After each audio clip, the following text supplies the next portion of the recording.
Suppose he'll play with his rifle. That should cheer him up. Rifle? Yes, I brought him a .22 yesterday on the way home from hamburger heaven.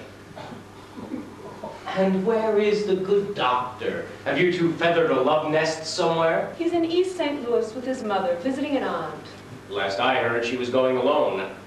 He's afraid of you, Harold. He knew you'd want to fight him. He knows nothing about fighting. He hates pain. And you, a supposedly healthy woman, do not detest him for his cowardice? It seems highly intelligent to me. What kind of country has this become? The men wear beads and refuse to fight, and the women adore them. America's days of greatness are over. It has drunk the blue soup. Blue soup? An Indian narcotic we were forced to drink. It put everything in a haze, a honey-colored haze that was lavender around the edge. We laughed, we sang, we snoozed. When birds called, we answered back. Every living thing was our brother or our sister, we thought. Looseleaf stepped on a cockroach 6 inches long, and we cried. We had a funeral that lasted 5 days for the cockroach. I sang, "Oh, Promise Me." Can you imagine that? Where the hell did I ever learn the words to "Oh, Promise Me"? Looseleaf delivered a lecture on the maintenance procedures for a B-36. All the time we were drinking more blue soup, never stop drinking blue soup. We go out searching for food in that honey-colored haze, and everything that was edible had a penumbra of lavender. Sounds quite beautiful. Beautiful? Beautiful, you say? It wasn't life, it wasn't death, it wasn't anything. Beautiful. 7 years gone. Gone like that. Like that. And for what? What more could there have been? Action.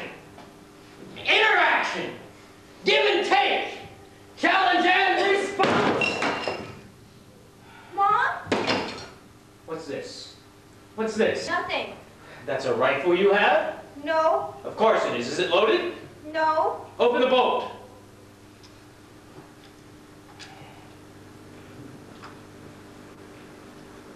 Well, that's a bullet, I see. Yes, cartridge, bullet, gunpowder, fulminated mercury percussion cap, all set to go. I was cleaning it. Pick that up and put it back in the chamber where it belongs. Dad? Welcome to manhood, you little sparrow fart. Load that gun. Gee whiz, Dad. It's too late now. Protecting your mother from me? Well, protect her. He's a child. With an iron penis 3 feet long. Load it, boy. You're begging him to kill you. If he thinks he's man enough. You hate your own life that much that you beg for a hero to kill you. If that's the case, what's to prevent me from committing suicide? Honor, I suppose. Ah, what a handsome word. But it's all balled up in your head with death.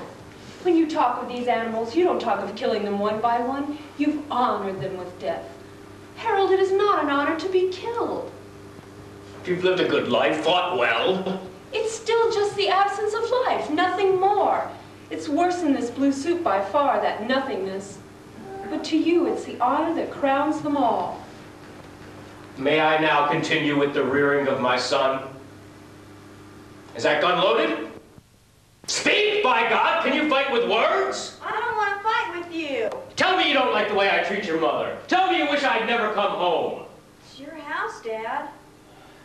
Everybody simply evaporates. There are great issues to be fought out here, or to be argued at least.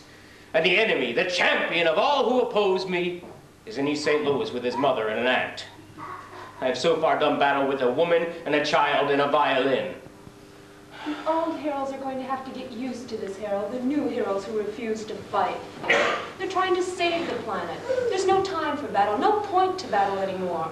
I feel mocked, insulted, with no sort of satisfaction in prospect. We don't have to fight with steel. I can fight with words. I'm not some inarticulate ape, you know, who picks up a rock for want of a vocabulary. Tell him to come here. No. No. And my son, the only son of Harold Wright, is he going to grow up to be a vanisher too? I don't know. I hope he never hunts. I hope he never kills another human being. You hope this too? I don't know what I hope. But I don't think you care what I hope anyway. You don't know me. know her either. I don't think you know anybody. You talk to everybody just the same. I'm talking to you gently now. Yeah, but it's going to get loud again. He's right, Harold. To you, we're just pieces in a game. This one labeled son, this one labeled wife. There's no piece labeled enemy, and you're confused. There won't be anyone there. That's the new style. Nobody anywhere. Get out of here! Oh, it's really that bad? You fool, you fool! I saw the poor crucified violin. It died for your sins. So that little corpse is intended as a lesson?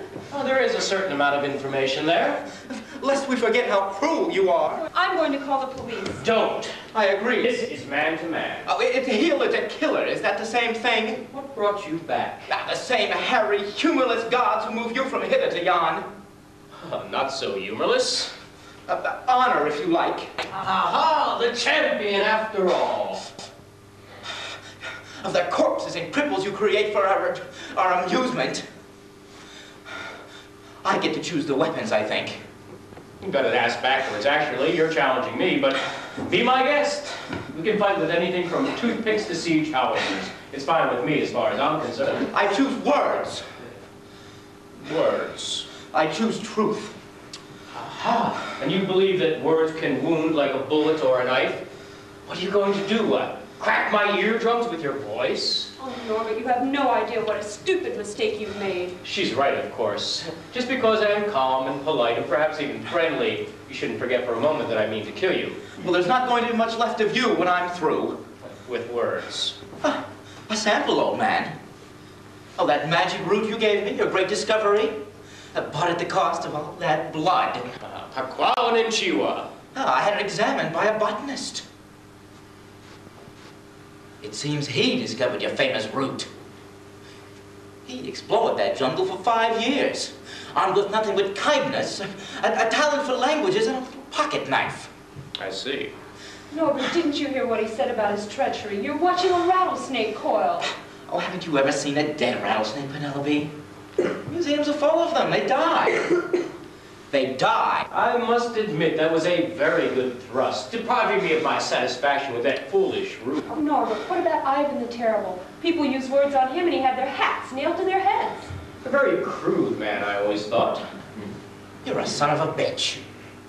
You're a living fossil, just like the cockroaches and the horseshoe crabs. Well, we do survive, don't we? You're going to have to apologize, of course, for the son of a bitch. It's like an alarm clock ringing loudly. Your apology turns off the alarm.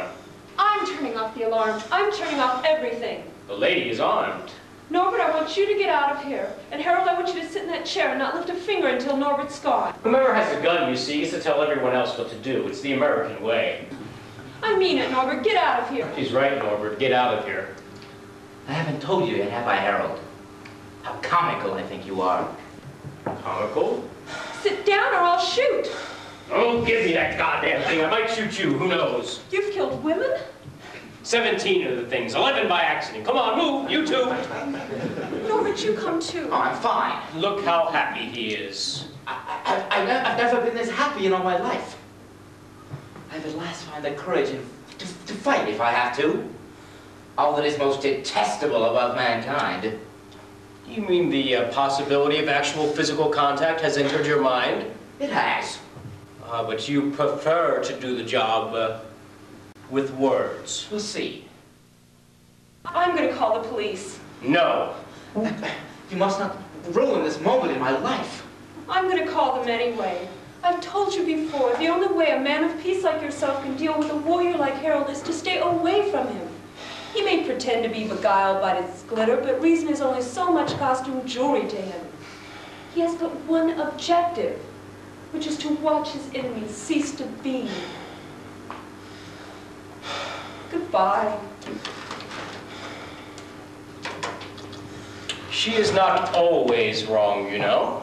She doesn't fully understand how happy I am. Oh, I must admit you're doing what many thinking men have dreamed of doing through the ages, talking sense to the likes of Genghis Khan. I call you comical. That sticks in my mind. Oh, it's a poisoned idea. Lucretia Borgia. Yeah, seeping through your system now. It's making you think this of yourself. Clown. Clown. Clown! Poison. Oh, you have to laugh at yourself now. Oh, your grand gestures are so inappropriate to modern times. Oh, I can't laugh right away. In time. In time. Oh, you have a very good mind. And that's exactly what's going to work against you. Right now it's asking itself because it has to know. Am I really a clown? Am I really a clown? Just look at all these creatures you protected us from. Did you shoot them as they were on their way up here in the elevator to leave us alive? I'll not lie to you. Don Quixote. Yes, I've heard of him. Oh dear. Oh dear.